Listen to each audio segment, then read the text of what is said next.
What's up, hello, my name is Emma, and today I'm going to be talking about the music I like to listen to while I'm reading. I know there's a lot of people out there that have to read in complete silence to stay focused, but I am not one of them. I actually find silence, like complete silence, to be very distracting while I'm reading, so typically I need to listen to music or some sort of sound in the background in order to stay fully engaged. One interesting fact in my taste in reading music is that there typically isn't a lot of crossover between what I listen to when reading for pleasure or doing schoolwork and when I listen to casually, like just hanging out in my room, driving or working out or whatever. I have no idea why I am like this. It's just the way things have turned out, but there definitely is a pretty distinct line between my reading music and my personal taste in music. You know, I really wish I could say that this video is sponsored by like Spotify or Apple Music or some other streaming service, but we're not quite there yet. But in place of a sponsor, you can now support me on Patreon.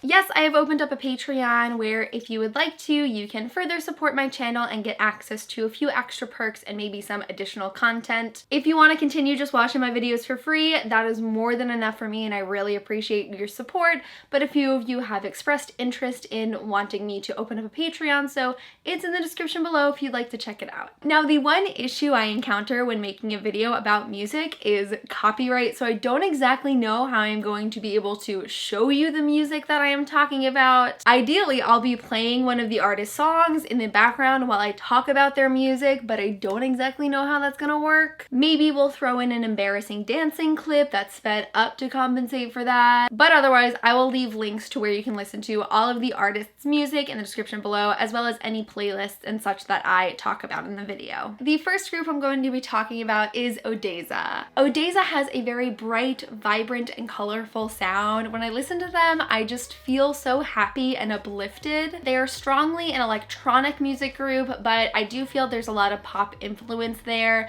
and I'd say they're mostly instrumental, but they do have quite a lot of songs that feature really amazing vocals. They use a lot of chimes, synths, and snares with some rich percussion, and they also are one of those groups that sometimes use high-pitched vocals as sounds as opposed to lyrics, which is something that I really enjoy. They ultimately have this really great ambience that I feel just radiates positive vibes. I just feel like everyone is in a good mood when they listen to Odesa, and it just really brightens my day when I'm reading. Next up, we are talking about Hippie Sabotage. I love Hippie Sabotage. They are just so funky and fresh. The word I like to describe Hippie Sabotage is sunny. Every time I listen to them, I just feel like it's 6:45 p.m. on a summer evening and I'm at the beach and I'm just catching the last few golden rays of the day. They have some really compelling melodies with a lot of synths and nice percussion. They have a really nice blend of electronic, hip hop, and what I feel like I can only describe as like surfer rock. Hippie Sabotage is another group that just has a really nice vibe. I so frequently find myself like softly bobbing my head listening to their music while I'm reading, and it really helps me get in the zone and be very entranced in a story. Next up, we are talking about Spangle, the name that just so perfectly describes the music. The most accurate word to describe Spangle is enigmatic. It is the perfect blend of weird and enticing. It's just super trippy and fun. I believe they are considered the pioneers of the Sybient genre of music, which apparently is psychedelic trance mixed with ambient. I can't tell you exactly what that means, but it was on Wikipedia. They're really heavy on synthesizers and live instrumentation, but they do sample from almost everything from like popping bubbles to flutes and string instruments. It's just so weird and funky. Like, I feel like one Spangle song feels like 8 different songs, but it works in such a cool way. They just really get me in the groove without distracting me when I'm reading, and that's like super important when you're listening to music, so I just always have a good time when I throw them on in the background. Next up, we are talking about Thriftworks, and honestly, I feel like I'm gonna have so much trouble talking about Thriftworks because there are so many different things at once. They're down-tempo and experimental and glitch hop and futuristic. Thriftworks really does not follow the standard structure of a melody. They're not straightforward at all, and I feel like there's not a lot of repetition in his songs, which makes it super unique and interesting. There's always like 700 things going on at once. The music is very densely packed, which makes it super interesting, and I feel like because there's so much going on, it actually allows me to separate a little bit further from the music and just enjoy it for what it is overall, which helps me focus on my book, if that makes any sense at all. Thriftworks is just super strange, but I can't help but love it. The next artist I enjoy listening to while reading is Pretty Lights. Pretty Lights is just so retro and groovy. It has this really interesting combination between electronic, hip hop, soul, and funk, which I just think is so cool. Pretty Lights also uses a lot of live instrumentation, like brass instruments, piano, guitar, which almost gives it this sometimes jazzy feel. For some strange reason, Pretty Lights is always the artist out of all of these that I would listen to the least, like very casually. For some reason, I can only enjoy them when I'm like super focused on doing something else, but it works really well for me while I'm reading, and I just always have a good time listening. Next up, we have my absolute favorite, which you knew was coming, and that is Lil Peep. I just can't believe the Lord has blessed me with another opportunity to talk about Lil Peep. I'm just feeling very grateful for this moment. I talk about Lil Peep a lot on social media, and I do have a Lil Peep book tag if you want to check that out. I'll link it below. So I feel like this is my first time like really talking in depth about his music and officially recommending him to you guys. And with that, I feel like in order for me to be responsible, I have to let you know about some content warnings for his music. His lyrics talk a lot about drugs, depression, self-harm, suicide, and death. So if that's not something you can tolerate listening to very casually explored in music, I would recommend staying away. But I love Lil Peep with all my heart. I think it's really cool that I actually get to consider him like a local artist, because his hometown is like the next town over from mine, and we grew up 5 miles away from each other, which is like kind of weird but also cool. I could literally spend 3 hours talking about everything I love about Lil Peep, but we're focused on his music. Peep is known for having this really unique blend of late 90s to early 2000s emo and punk music with modern hip hop and rap. He's considered one of the main innovators in the emo rap community, if you will. He samples a lot of guitar and piano, but mixes it with trap beats, and it makes this very haunting and edgy sound. You know, your first impression when you're introduced to Peep is like,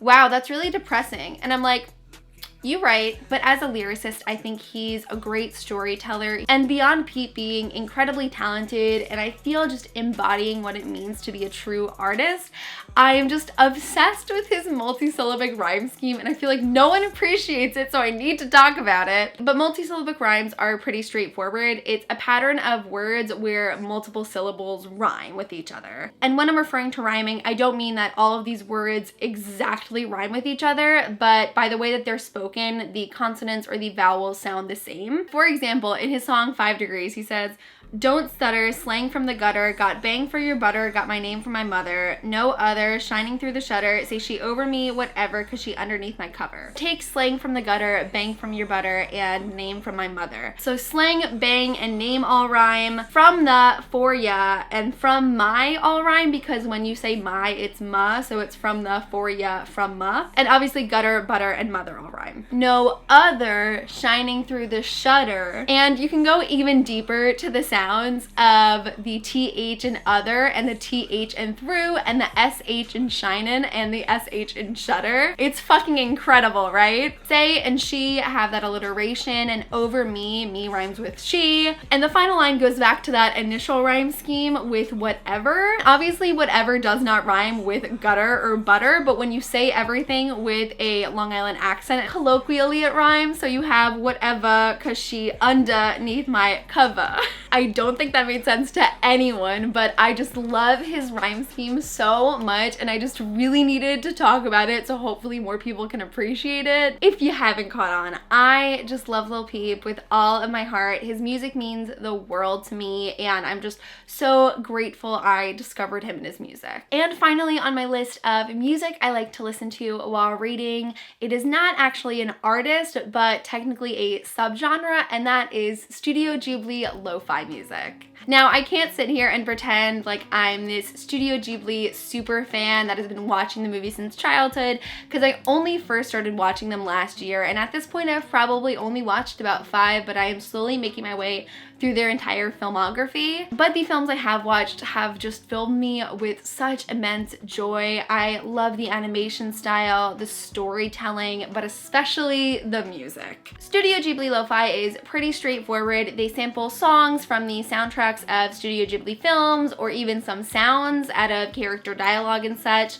and they combine it with lo-fi music, which is sort of like a mixture between hip-hop and jazz. I somehow discovered this on YouTube a couple of months ago. I have no idea what I was looking up, but I just came across it in my recommendeds, and I feel like I almost have not stopped listening since. It is just so melodic and atmospheric. I feel like I'm immensely transported into the Studio Ghibli world of all of these incredible films whenever I listen to it, but it has this unique, like, funky urban twist, which I really enjoy. Like, bottom line, it just makes me so happy to listen to. Anytime I choose to click on one of the YouTube mixes that I'll link below, like, I just feel like my mood is instantly lifted. It is just so relaxing to me. It makes me feel so in the zone and like present when I am reading and when I'm doing something like schoolwork that I don't necessarily want to do as much as read for pleasure. It really keeps me motivated and makes it a more enjoyable experience. So if you are a fan of Studio Ghibli films like myself, I highly recommend checking out some of the lo-fi mixes that are out there. So that concludes my video on the music I like to listen to while reading. I have been wanting to make this video for a really long time, and I've just had